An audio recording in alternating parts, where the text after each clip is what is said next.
Bangga bersarung mangga.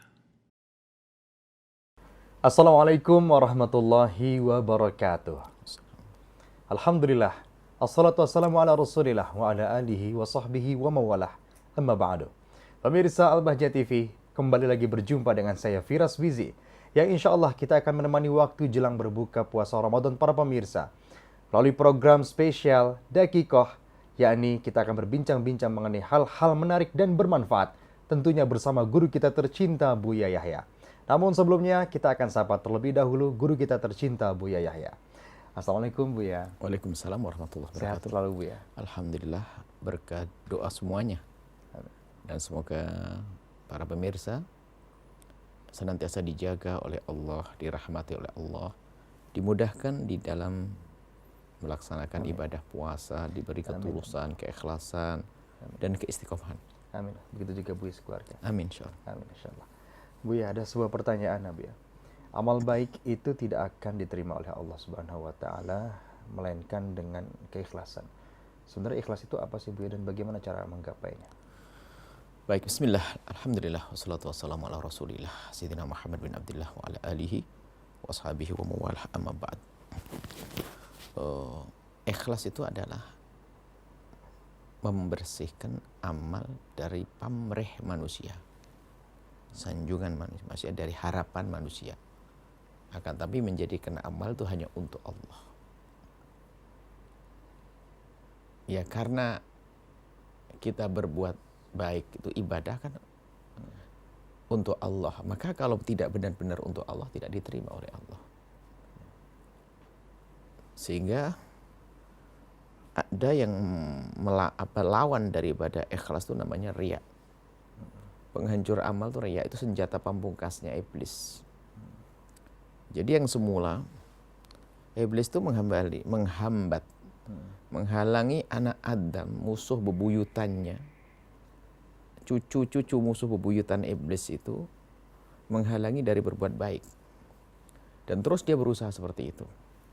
Cuman ada sebagian dari anak Adam kita ini semangat sehingga diperangi, sehingga tetap akan berbuat baik. Maka muncullah orang berbuat baik, biarpun berbuat baik itu baginya adalah berat. Bersedekah, bangun malam, seterusnya.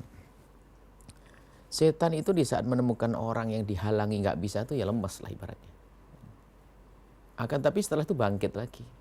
Dia membiarkan, oke, berbuatlah baik yang banyak. Aku akan merusakmu dari sisi lain.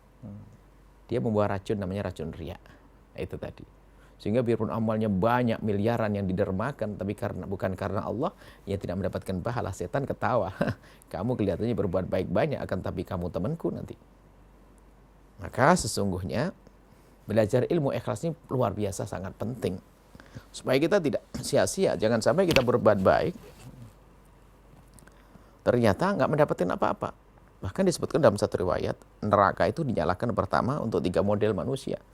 Yang pertama orang alim yang mengajarkan ilmu kepada orang lain, tapi bukan karena Allah. Waktu ditanya, untuk apa kamu ngajar? Untuk Mu ya Allah. Bohong, kadzibta, kau dusta. Kau mengajar, kau belajar Al-Quran biar kamu dibilang alim, hebat, dan sudah disanjung kau di dunia. Sana kau minta pahala dari orang yang menyanjungmu. Orang bersedekah yang kedua. Sedekah banyak. Sehingga ditanya, kau untuk apa sedekah? Untukmu ya Allah, kadzibta, kau dusta. Engkau bersedekah banyak itu bukan karena aku, tapi karena ingin disanjung. Dan kau sudah disanjung menjadi orang dermawan, paling dermawan di kampungnya. Yang ketiga adalah seorang pejuang yang berada di medan laga. Ternyata juga ahli neraka. Waktu ditanya, untuk apa kau berjuang? Katanya, untukmu ya Allah. Bohong. Kau berjuang hanya ingin dianggap, dibilang sebagai seorang pahlawan yang hebat, pemberani. Dan kau sudah dapat sanjungan di dunia. Maka masuklah ke neraka. Na'udzubillah. Karena tidak ada ikhlas. Maka dari itu yuk kita belajar ilmu ikhlas. Nah, tapi kita harus tahu ikhlas itu sifatnya amal. Kalau tidak ada amal, nggak ada ikhlas. Jadi kalau belajar ikhlas itu berbuatlah dulu. Jangan mikir riaknya dulu. Ada orang mikir riak. Nanti saya buat waktu, oh enggak benar. Dan memang namanya orang kan naik pangkat. Mula-mula iya orang sedekah riak, disanjung ke orang. Cuman suatu ketika di antara mungkin sanjung, anggap saja kalau nilai 1 juta itu hampir dia menikmati sanjungannya hampir 90%. Dari 10% yang diterima oleh Allah sedikit. Tapi dari sedikit yang diterima itu akan menjadikan dia rindu untuk berbuat baik lagi. Dia berbuat baik lagi terus. Maka jangan ragu. Kita untuk melakukan kebaikan jangan karena takut riya lalu kita tidak beramal baik. Ini musibah. Berbuatlah baik biarpun masih ada riyanya. Kemudian setelah itu kita perangi itu riya. Nah, ilmu merangi riya ini ilmu sangat penting. Bahkan yang terpenting yang menjaga amal itu. Dan namanya riya itu halus sekali ada. Menghinggap atau singgah pada kita itu. Penyakit riya itu halus. Sehingga orang riya pun nggak sadar. Tiba-tiba digiring oleh setan menjadi riya.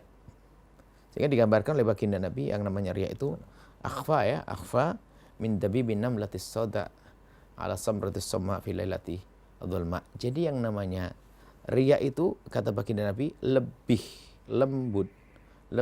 lembut dari kaki semut hitam yang berjalan di atas batu hitam di kegelapan malam. Begitu lembutnya. Sehingga semut aja, jangankan semut aja tiba-tiba di hidung kita. Oh, ada semut. Dari mana tadi? Nggak tahu. Tiba-tiba sudah di sini. Yang namanya riya itu lebih lembut dari itu. Makanya kalau kita nggak waspada, tiba-tiba sudah terjangkit di hati kita. Masuk di hati kita yang namanya riya.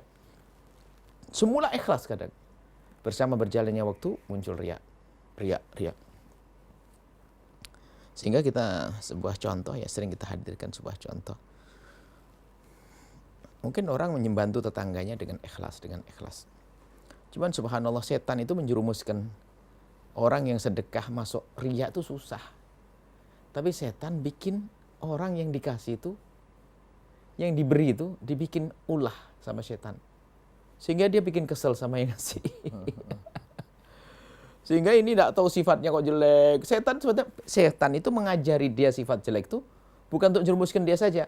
Biar dia tuh bikin jengkel sama yang suka ngasih. Betul bikin jengkel betul. Akhirnya tetangga yang biasa ngasih itu akhirnya yang semula ikhlas, nggak usah ngasih tahu orang yang usah. Akhirnya ngelihat itu kok kurang ajar, marah kamu ini kurang ajar. Sudah aku bantu dari dulu. Dari dulu. Sebut semuanya. Itu hebat sekali setan menjerumuskan. Maka kalau kita tidak belajar membersihkan riya, maka nggak akan muncul ikhlas itu. Na'udzubillah. Maka kita harus senantiasa kita belajar. Nah, mungkin singkatnya bagaimana kita belajar memerangi riya itu. Jadi kaidahnya karena riya itu lebih lembut dari langkah kaki semut hitam yang berjalan di atas batu hitam di kegelapan malam, maka kaidah riya itu jangan nunjuk ke orang. Kita tidak tahu kalau orang itu riya. Zahirnya riya belum tentu riya. Maka ini kaidah. Jangan sekali-kali Anda menuduh orang lain riya. Bukan urusanmu, itu urusan Allah. Kalau ingin nuduh riya, dalam diriku sendiri. Kenapa aku setelah bersedekah disanjung orang senang dan sebagainya? Jangan-jangan aku sudah masuk riya. Tapi nuduh orang nggak boleh. Kalau nuduh ikhlas, iya ke orang. Semoga orang itu ikhlas. Maka ini penting sekali. Telah tunduk. Kalau kita sudah menunjuk aku ikhlas, bohong dia ikhlasnya. Ikhlas itu di mana sih tempatnya? Di hati. Kenapa keluar di lisan kita? Bukan ikhlas lagi. Ikhlas itu spesial di dalam hati. Maka kalau orang ngomong aku sudah ikhlas, ngapain kau sebut-sebut?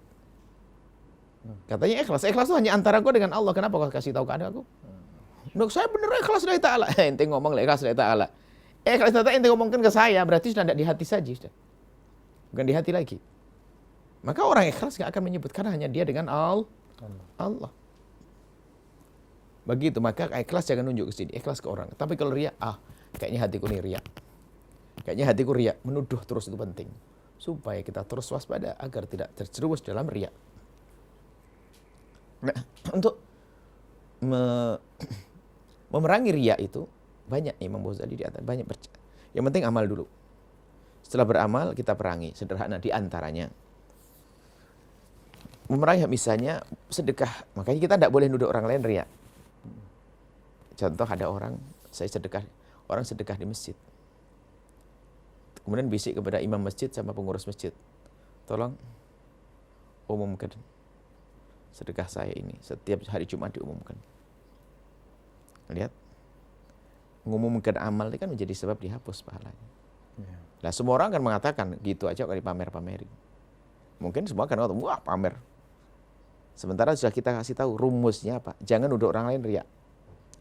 Dia ngomong, tolong diumumkan betul setiap bulan. Pak Haji Fulan telah menyumbang Minggu kemarin 10 juta rupiah. Orang mengira ini adalah riya. Tapi sesungguhnya dia ternyata orang yang memerangi riya. Kenapa dikatakan memerangi riya? Dia itu sebetulnya sedekahnya, dermanya 100 juta. Hanya minta diumumkan 10 juta. Lakukan seperti ini kalau pengen ikhlas. Sedekah 50 ribu, hanya bilang, saya hanya 2.000 rupiah. Bisa enggak? Diomong ke orang, aku sudah sedekah 3.000 nih, 3.000. Padahal 300 ribu. Membiasakan begitu. Jadi yang disembunyikan itu kan memerangi hawa nafsu. Ya. Kayak gitu memerangi yang namanya riya. Oke, kita sholat bisa saja depan orang. Biarin orang lain lihat saya sholat, Allahu Akbar. Tapi setelah hati itu menikmati, hajar nanti. Kamu sholat di depan orang 8 rakaat, senang banget ya. Oke, ayo masuk kamar. Cek. 2 kali lipat 16 rakaat. Allahu Akbar. Terus begitu. Jadi memerangi riya itu bukan kita tidak beramal, itu salah. Justru kita beramal. Oke, saya sedekah 1 juta rupiah. Kelihatan sama orang. Disanjung, Masya Allah, Buya sedekah banyak banget. Oh iya betul nih, sedekah banyak, 1 juta. Biar orang lain nggak tahu nggak. Biar orang lain tahu nggak ada masalah. Cuman diam-diam. Saya masuk ke kotak amal berapa? 2 juta. Nggak ada yang tahu. Dan itu begitulah cara memerangi. Nah, di antara cara memerangi. Banyak Imam Ghazali menyebutkan cara-cara. Kita ambil. Itu melatih sebetulnya agar kita tidak biasa tamak atau rindu untuk dilihat amalnya oleh manusia. Sama di antaranya kita lagi jualan sama seseorang. Saya ngelihat orang itu fakir, tetangga yang Masya Allah anaknya kemarin sakit dan sebagainya. Beli beras. Nawar beras, Pak, berasnya harganya berapa? Biasanya 12 ribu. Oh ini ya, beras murah kok, sekarang pada turun harganya. No. Berapa? 6 ribu. 6 ribu, beli banyak dia. Coba. Ya kita seolah kita jual beli tapi sebenarnya menolong. Kita sedekah 6 ribu loh ya. Harganya 1 kilo berapa? 12 ribu. Saya jual 6 ribu. Berarti saya diam-diam sedekah ke dia berapa? Dia nggak merasa mengambil dari kita, tapi kita sudah merasa memberi dia. Sampai dia pun nggak ngerti kalau ngambil sedekah kita. Hebat banget. Udah begini. Sedekah itu hebat banget. Gitu. Jadi perangi semuanya. Jadi memerangi riya itu seperti itu. Bukan kita meninggalkan amal. Nggak ada amal ya nggak ada riya dong, nggak ada ikhlas dong.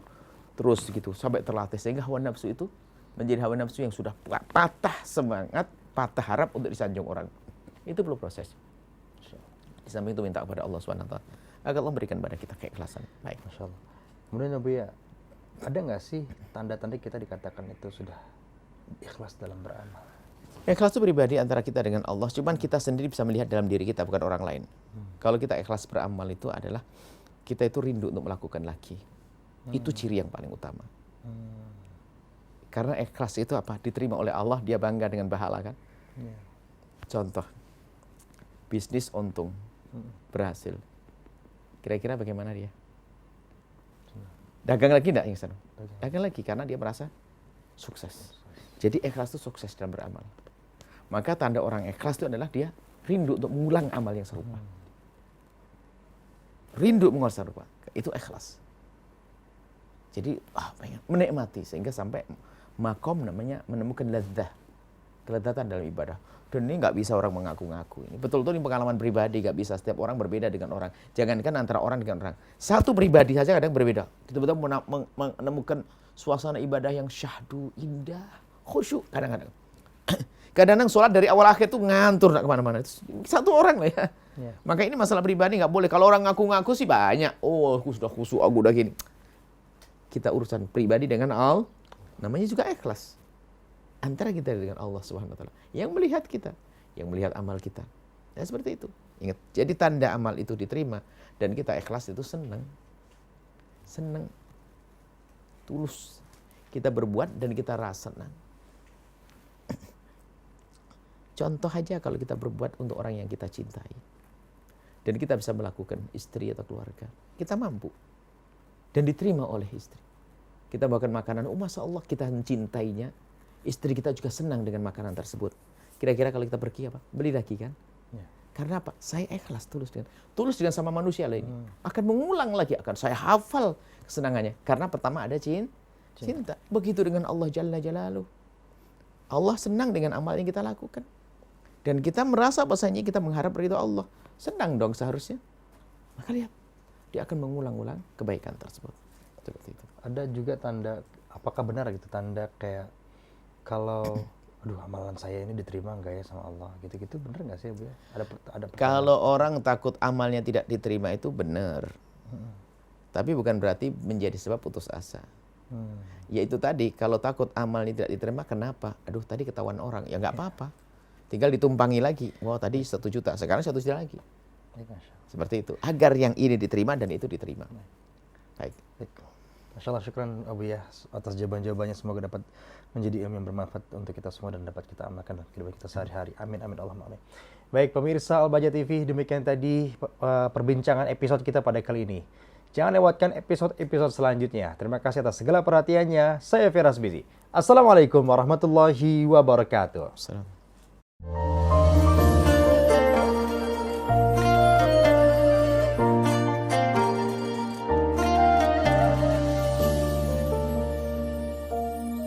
Sarung mangga, sarung kebanggaan kita. Bangga bersarung mangga.